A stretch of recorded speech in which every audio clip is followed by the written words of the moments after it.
Time to pull up a chair. We've got another great story for you today in the rLounge. When you gamble your retirement fund on your daughter's dream house, you're really betting against your own future. Today in the rLounge, we delve into the high-stakes gamble of putting your golden years on the line for a family dream. Parents bought a house for a sister from retirement money I saved for them. I cut them off financially. The reason for writing this is because I, 33 male, feel financially exploited by my parents.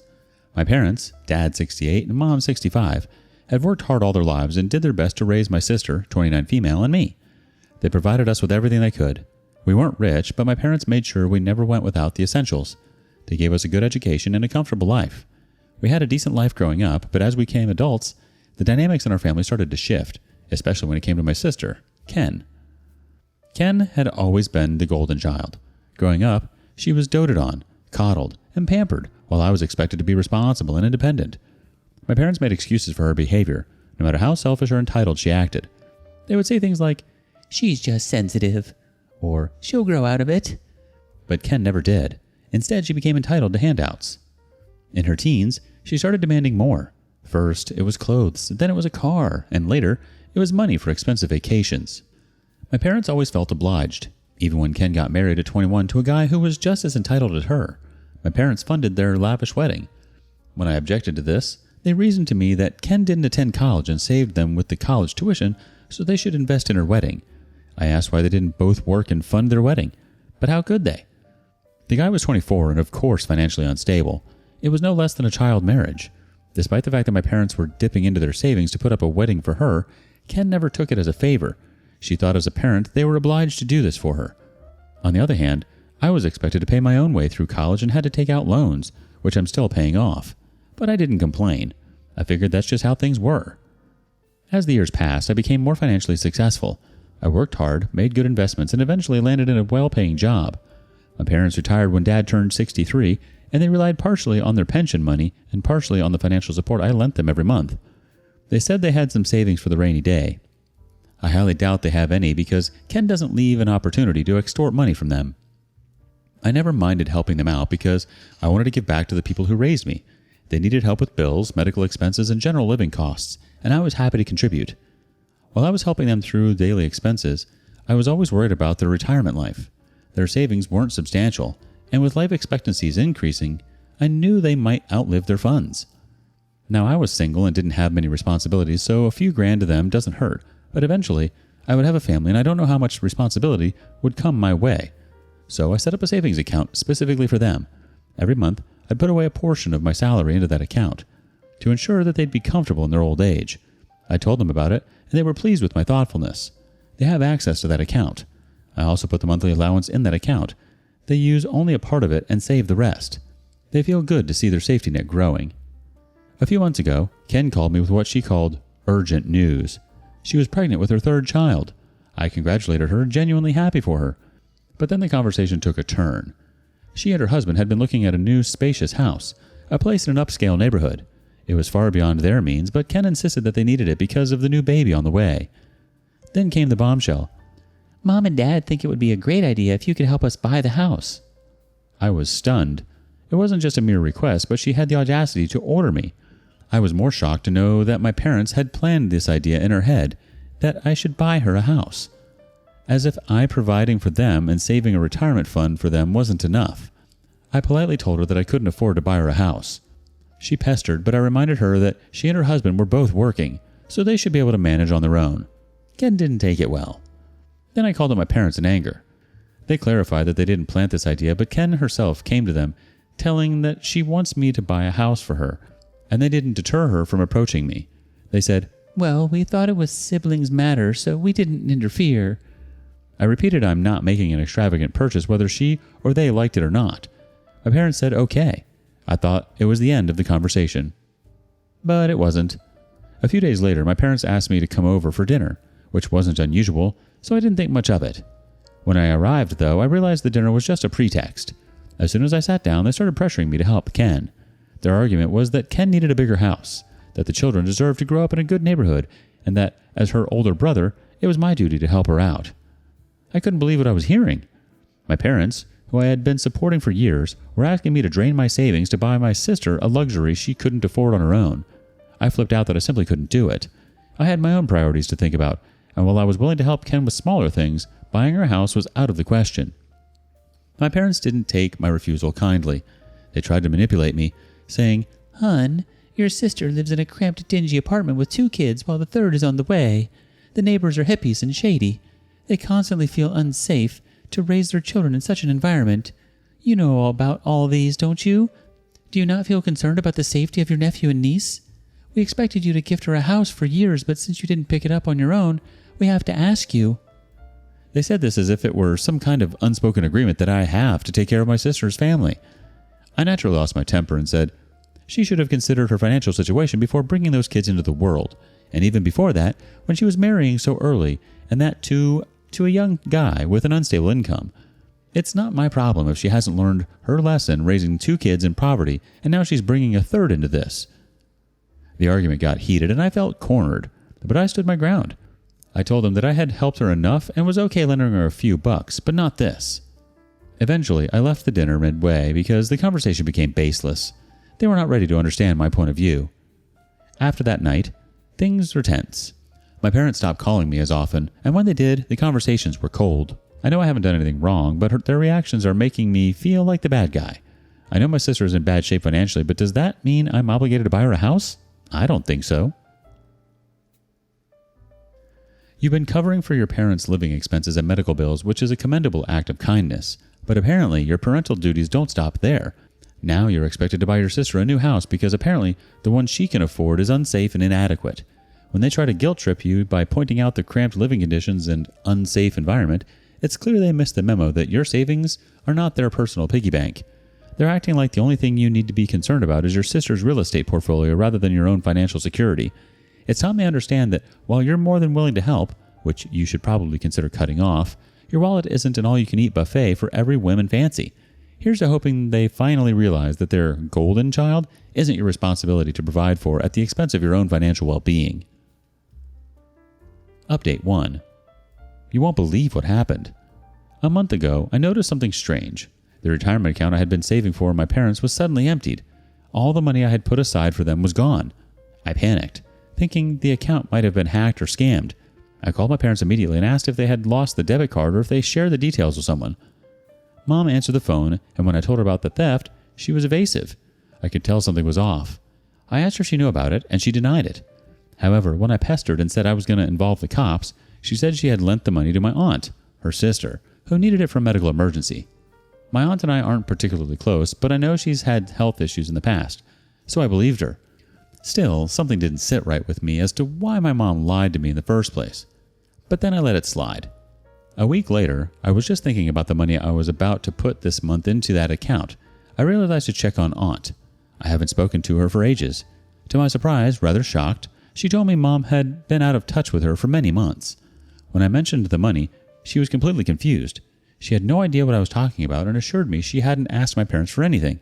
I instantly knew what had happened to my money. I immediately drove home and asked them directly, "You gave away the money to Ken, didn't you?" Mom tried to dodge the bullet, saying, "No, we gave it to your aunt." I snapped at her to stop the BS and told her I spoke to my aunt. Then Mom broke down and confessed they had given the money to Ken to buy the house she wanted. My worst fears came true, and I freaked out. Are you guys out of your minds? You gave away the retirement money to your stupid daughter, and how are you going to manage your expenses in old age? Did you think about that?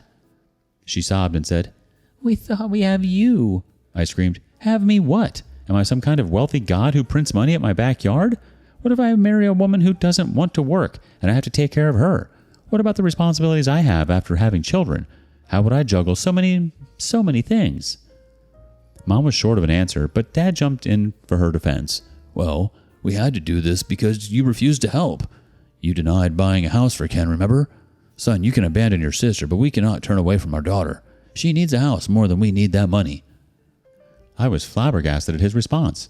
"Oh, really? She needs the house more than you need retirement money. So basically I'm a fool to have lived frugally for the last 10 years and saved this fund for you guys." It would be an understatement if I said I felt disheartened. I was furious. All the money I had saved for them, their safety net, was gone. Spent on a luxury my sister can't afford. Yes, that's right, A basic need, home, is no less than a luxury to Ken because she cannot afford an apartment in a good neighborhood. I told them that what they had done was incredibly irresponsible and they had betrayed my trust. They tried to defend themselves, saying they had done it for the family. They had no choice, and that I had forced their hand by refusing to help. The gaslighting was intense.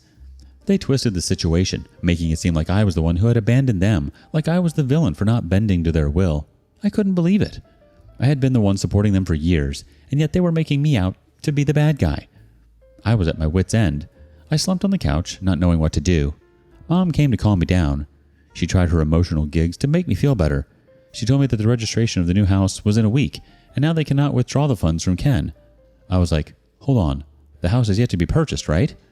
Poor me thought I could somehow save my hard-earned money. I tried to convince them of the importance of retirement money, giving various examples of relatives and neighbors who died in poverty due to money shortages. They were partially convinced, but they were apprehensive, or probably scared to ask Ken to return the money. I said, I'll do it. Call her home. So Mom called her, asking her to come down as something urgent needed to be discussed. She came over, and I tried to knock some sense into her head that buying a house out of a parent's safety fund wasn't a good idea. Instead, they should save up and buy something in their budget. But she's an entitled woman. How could she let go of the money she had already conquered? She put her foot down and said she was not going to return it. She in fact said she had already made the payment, so she can't return it. Our discussion blew into an ugly fight. I also remained on my grounds and told my parents unless they withdrew the money and put it back into the retirement account, I would cut them off financially. No more help with bills, no more money for groceries, nothing. I didn't want to do it, but I felt like I had no other choice. They needed to understand the consequences of their actions. Ken came to the rescue, assuring them not to worry and that she would take care of them if I cut them off. She said it in such a casual, flippant way as if it was no big deal. My parents latched onto her words like a lifeline. I knew better. Ken had never been responsible for anything in her life. She was used to taking, not giving. I warned my parents that they were making a huge mistake, but they wouldn't listen. They were convinced that Ken would come through for them, and nothing I said could change their minds. I cannot fathom how foolish people could be. Ken and her husband are barely able to make ends meet. How would they take care of our parents? Yes, moving to their own house from the apartment would save them the rent, but is that money enough to take care of parents? Plus, they would have a mortgage to pay. The money my parents gave to her would cover barely 40% of the price. But she is a delusional being. Not only she, but her husband too, has zero finance planning. The confrontation made me dizzy, and I ultimately stormed out with my last words that from now on, they shouldn't count on me for any financial needs whatsoever. It's been a couple of weeks since then. I was hoping for some sort of miracle to happen, and they withdraw the money, but it doesn't happen this way. Ken is now the proud owner of a fancy house in an upper state neighborhood, and she cannot stop flaunting it on social media. Convincing Ken to return the money? That's like asking a cat to give up its sunny spot on the windowsill. Your ultimatum of cutting them off financially is exactly what needs to be done in this circus. After all, if you're the only responsible adult in the room, you might as well refuse to finance their ongoing drama, especially if it's just going to fund Ken's extravagant lifestyle. Update 2. It happened as I predicted. Ken faltered in her promise, and my parents came back to me crawling. As I pledged, I cut them off. Not only financially, but also in general. For weeks I felt bad and conflicted, but I knew I had to stand my ground. I couldn't keep enabling their poor decisions, especially when they had chosen my sister's whims over their own financial security. Ken was over the moon after she bought the house, of course. For the initial few months, she covered some of the monthly expenses of our parents. I knew it wouldn't last, but I hoped, for their sake, that I was wrong. However, it didn't take long for things to start falling apart. Ken and her husband quickly realized that the math was not adding up. How could it be? She doesn't have a stable job. Her husband's job is stable but not high-paying, and the costs of the mortgage, utilities, children's education, and upbringing began to pile up. Within 6 months, she was struggling to make ends meet. The logic of using the rent money to cover the other expenses suddenly didn't add up. They soon maxed out on their credit cards. They asked my parents to fend for themselves because they barely could have a proper meal now. My parents had saved a little from the money I used to lend. They used it, but when it got dried up, they started calling me again. First with subtle hints about how hard things were, then with more direct requests for money. I felt terrible for them, but I also felt vindicated. This was exactly what I warned them about. After talking to them a few times, I ignored their calls and texts. I don't feel good about it, but still, I'm holding on to my grounds for my own sanity.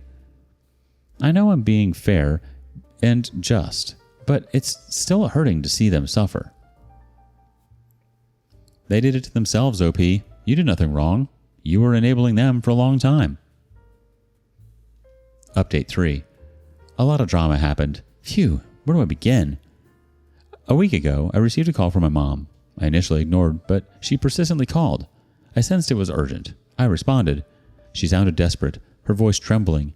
She told me Ken had sold the house and moved out of the city. I was like, so what? After I pulled the plug on the financial support, they went to Ken and gave her a choice. Either pay the monthly allowances I used to pay or give them back the money they had lent for buying the house. Ken, the entitled being, quarreled with my parents, and this time they didn't back off. Ultimately, she agreed to pay them a monthly allowance.